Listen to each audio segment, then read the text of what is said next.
So we have another Terminator update today. This comes just days after the event in LA with Tim Miller and James Cameron revealing some very key elements to the newly planned movies. At the event, an experience with Arnold Schwarzenegger in Birmingham, England, a member from TerminatorFans.com managed to get some sneaky questions in as well as meeting the legend himself.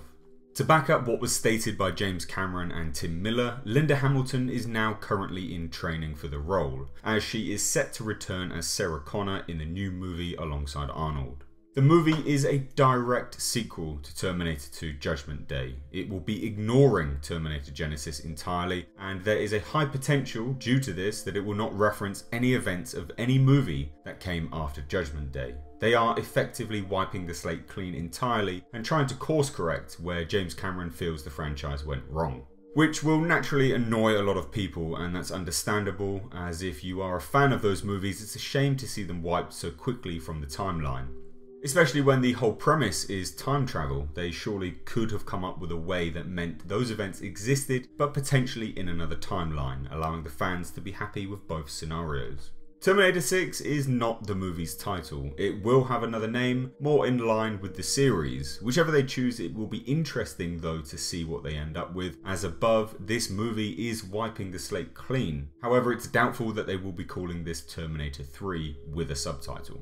Although Robert Patrick has expressed his interest in reprising the role, or at least coming back in some capacity, sadly he will not be involved in this planned project. Though his interest means there is potential for him to return further down the line, and I don't see why not, especially if they are getting Linda Hamilton back.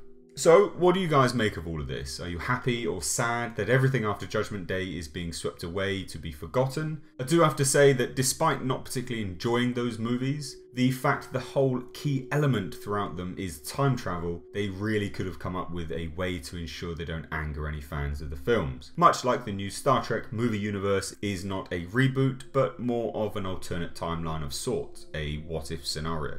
That is something they could easily have worked into this script and not alienated the fans of those movies. However guys, let me know your thoughts down below in the comment section, and don't forget to hit that subscribe button for more movie news in the future. I've been Mr. H, and until next time, I'll catch you in the comments.